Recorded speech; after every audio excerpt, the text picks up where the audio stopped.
Good morning students. आज हम पढ़ेंगे पाठ 9 वे दिन भी क्या दिन थे। पाठ में लेखक आइजक एसिमोव ने भविष्य में होने वाले तकनीकी बदलावों को रोचकता तथा गंभीरता से बताने का प्रयास किया है। पाठ जो है वे दिन भी क्या दिन थे एक विदेशी कथा है जिसको किसने लिखा है, आइजक एसिमोव ने। और इन्होंने इस कथा को एक बहुत ही रोचक मोड़ दिया है, किसके थ्रू, भविष्य में होने वाले तकनीकी बदलावों को, कि जो हमारा भविष्य है उसमें होने वाले जो तकनीकी बदलाव हैं उनको बड़ी ही रोचकता तथा गंभीरता से बताने का प्रयास किया है। पाठ के अनुसार कुम्मी और रोहित दो बच्चे हैं और कुम्मी ने अपनी डायरी में 17 मई 2155 की रात को लिखा, आज रोहित को सचमुच एक पुस्तक मिली है। तो पुस्तक कैसी है, उसके अंदर क्या है, ये सभी इस पाठ में बताया गया है। घटना महत्वपूर्ण थी, वरना कुम्मी अपनी डायरी में उसे क्यों लिखती। अपनी डायरी में उसने 17 मई सन 2155 की रात को लिखा, आज रोहित को सचमुच की एक पुस्तक मिली है। वह पुस्तक बहुत पुरानी थी। कुम्मी के दादा ने बताया था कि जब वे बहुत छोटे थे तब उनके दादा ने कहा था कि उनके ज़माने में सारी कहानियाँ कागज़ पर छपती थीं और पढ़ी जाती थीं। तो ये बहुत पुराने समय की बात है, जब उनके दादा के समय में क्या होता था, कहानियाँ कागज़ पर छपती थीं और पढ़ी जाती थी। पुस्तकों में पृष्ठ होते थे जिन पर कहानियाँ छपी होती थीं और हर पृष्ठ पढ़ने के पश्चात दूसरा पृष्ठ पलटकर आगे पढ़ना होता था। सारे शब्द स्थिर रहते थे, चलते नहीं थे जैसे आजकल पर्दे पर चलते हैं। तो आजकल तो आप देखते हैं कि कैसे वीडियोस वगैरह हम देखते हैं तो पर्दे पर सारी चीज़ें चलने लगती हैं। रोहित ने कहा था, कितनी पुस्तकें बेकार जाती होंगी, एक बार पढ़ी और फिर बेकार हो गई। अब तो हमारे टेलीविज़न के पर्दे पर न जाने कितनी पुस्तकों की सामग्री आ जाती है और फिर भी यह पुस्तक नई की नई रहती है। कुम्मी ने भी रोहित की हाँ में हाँ मिलाई। फिर पूछा, तुम्हें वह पुस्तक कहाँ मिली। रोहित ने बताया, अपने घर में एक पुराना डिब्बा कहीं दबा पड़ा था, उसी को फेंक रहे थे कि उसमें से यह पुस्तक मिली। इसमें क्या लिखा है, स्कूलों के बारे में लिखा है। रोहित कहता है, स्कूल। कुम्मी ने प्रश्न किया, उसके विषय में लिखने को है ही क्या। हर विद्यार्थी के घर पर एक मशीन होती है जिसमें टेलीविज़न की तरह का एक पर्दा होता है। रोज़ नियमित रूप उसके सामने बैठकर हमें वह सब याद करना होता है जो वह मशीन हमें बताती है। कि उसका कहना था कि दादाजी की जो समय था उस समय में सब कुछ किताबों में होता था और विद्यालय होते थे, और जब कुम्मी और जो रोहित का समय है उस समय में विद्यालय की जगह वो एक मशीनों पर बैठते हैं, मशीनों पर ही पढ़ाई करते हैं। सब कुछ उन्हें टेलीविज़न की तरह एक पर्दा होता है, उस पर ही सब कुछ दिखाई देता है। आजकल तो वैसे हम भी आपको ऐसे ही पढ़ा रहे हैं बेटा। सारा गृह कार्य करके दूसरे दिन उसी मशीन में डाल देना होता है। हमारी गलतियां बताकर फिर वह हमें समझाती है। एक विषय पूरा होने पर वही मशीन हमारी परीक्षा लेकर हमें आगे पढ़ाना आरंभ कर देती है। कहते कहते कुम्मी थक गई थी। अंत में बोली, कितना उबाऊ होता है यह सारा स्कूल का काम। रोहित मुस्कुराते हुए उसकी बातें सुन रहा था। अरे बुद्धू, जैसे स्कूल का वर्णन इस पुस्तक में है वह इससे भिन्न होता था। भिन्न मतलब अलग होता था। इसमें तो उन स्कूलों के बारे में लिखा है जो सदियों पहले होते थे। कुम्मी के मन में कुछ उत्सुकता जगी। बोली, फिर भी उनके यहाँ मशीन के बने अध्यापक तो होते ही होंगे। कुम्मी को याद आया कि एक बार जब उससे भूगोल में रोज वही गलतियाँ होने लगी थीं तो उसकी माँ ने मोहल्ले के अध्यक्ष को बताया था। तब एक आदमी आया था और उसने उस मशीन के पुर्जे अलग कर दिए थे। मतलब उस मशीन में कोई खराबी हो गई होगी। जब वह भूगोल में रोज एक ही गलती कर रही थी तो उसने मोहल्ले के अध्यक्ष को बुलाया। अध्यक्ष ने उस मशीन को देखा होगा, मशीन में कुछ खराबी होगी, तो एक आदमी ने उसके जो पुर्जे थे वो अलग कर दिए। तब उसने मन ही मन ये मनाया था कि वह आदमी इस बोर करने वाले अध्यापक को पुनः जोड़ ना पाए, मतलब उस मशीन को फिर से वो सही ना कर पाए, तो उसे हमेशा के लिए छुट्टी मिल जाए। लेकिन उस आदमी ने मशीन को फिर से जोड़कर उसकी माँ को बताया था। लगता है मशीन के भूगोल की चक्की कुछ तेज रफ्तार पर थी, सो आपकी लड़की के लिए उसे समझना कठिन हो गया था। मैंने अब उसकी गति कुछ धीमी कर दी है, सो आशा है अब ठीक रहेगा।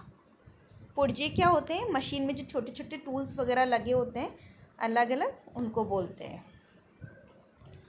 और कुम्मी को उसी समय भूगोल का सबक सीखने बैठ जाना पड़ता था। मन ही मन वह उस मशीनी अध्यापक को कोसती रही थी।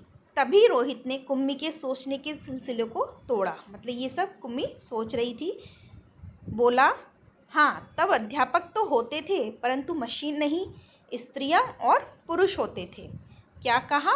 कहीं कोई स्त्री या पुरुष इतने सारे विषय हमें सिखा सकता है? क्यों नहीं?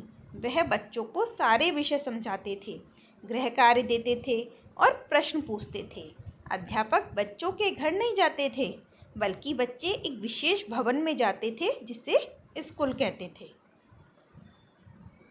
कुम्मी का अगला प्रश्न था, तो क्या सब बच्चे एक समय में एक जैसी ही चीजें सीखते थे? हाँ, एक आयु के बच्चे एक साथ बैठते थे, लेकिन माँ कहती है कि मशीनी अध्यापक हर बच्चे की समझ के अनुसार पढ़ाता है। फिर पुराने जमाने में यह कैसे संभव होता था? तब वे लोग इस प्रकार नहीं करते थे। रहने दो, तुम्हारी इच्छा नहीं है तो मैं वह पुस्तक तुम्हें नहीं दूंगा। कुम्मी झट बोली, नहीं नहीं, मैं उसे पढ़ना चाहूँगी कि तब स्कूल कैसे होते थे, कितनी अजीब अजीब बातें जानने को मिलेंगी।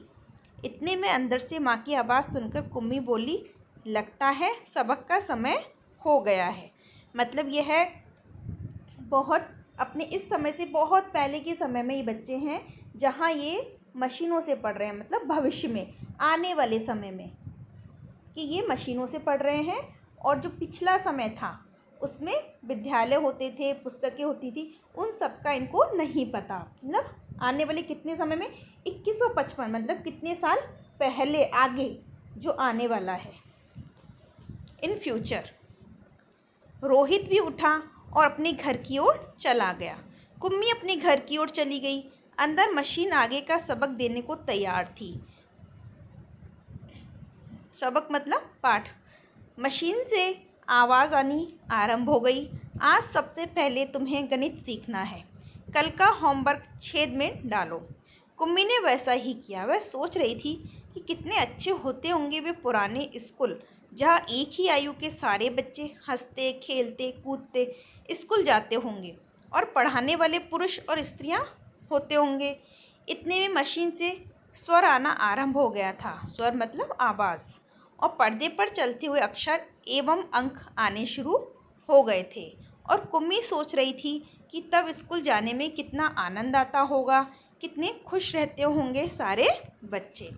तो एक कथा थी विदेशी जिसमें बताया है कि फ्यूचर में, अभी नहीं, इन फ्यूचर आने वाले समय में कितने सालों बाद, अगर जो वो सोच रहे हैं ये उस समय की बात है कि बहुत आगे की बात है कि इनके समय में मशीनें होती थी, ठीक है, अध्यापक वगैरह नहीं होते थे जो हमारे समय में है, ठीक है। तो उन्होंने सोचा कि वो विद्यालय कैसे होते होंगे, कितना मज़ा आता होगा।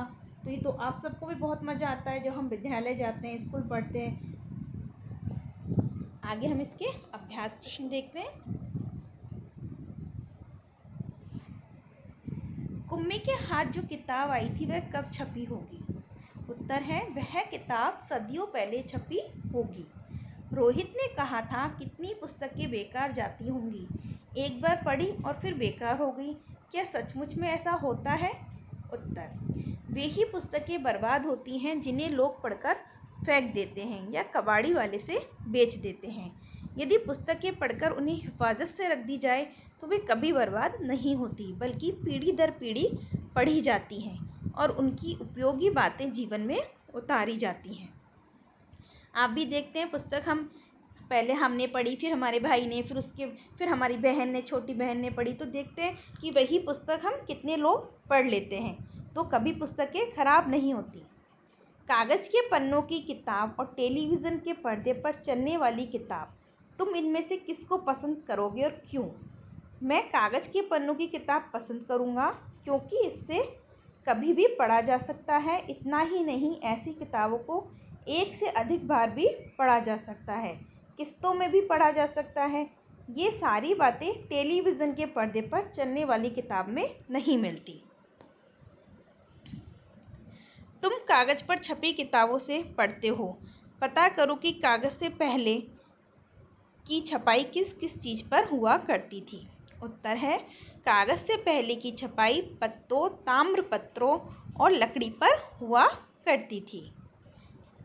प्रश्न 5, तुम मशीन की मदद से पढ़ना चाहोगे या अध्यापक की मदद से? दोनों के पढ़ाने में किस किस तरह की आसानियाँ और मुश्किलें हैं? मैं अध्यापक की मदद से पढ़ना चाहूँगा, क्योंकि वे हमारे सामने खड़े होकर पाठ पढ़ाते हैं, अतः पाठ को समझने में आसानी होती है।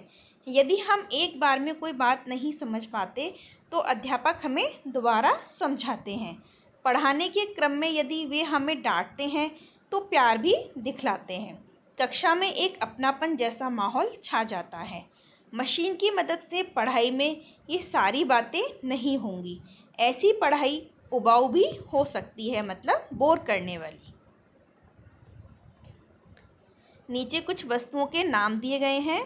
बड़ों से पूछकर पता करो कि 20 साल पहले इनकी क्या कीमत थी और अब इनका क्या दाम है। तो यहाँ मैंने ब्रैकेट में वस्तुओं के नाम दिए हुए हैं और 20 साल पहले इनकी क्या कीमत थी, एक अनुमानित है, निश्चित नहीं है, सिर्फ हम अनुमान लगा सकते हैं, और अब इनका क्या दाम है। ठीक है, तो आप इस टेबल को अच्छे से पढ़ लें कि आलू पहले किस कीमत में मिल सकते थे, 50 से 75 पैसे प्रति किलोग्राम, और अब 8 से 10 रुपये प्रति किलोग्राम। लड्डू 10 से 20 रुपये प्रति किलोग्राम, और अब 150 से 200 रुपये प्रति किलोग्राम। तो अब देखेंगे कि कीमतों में भी कितना बदलाव आ गया। ठीक है, तो समय के अनुसार हर चीज़ में परिवर्तन आता है। अब हम हमारा नेक्स्ट चैप्टर पढ़ेंगे हमारी अगली वीडियो में। Thank you.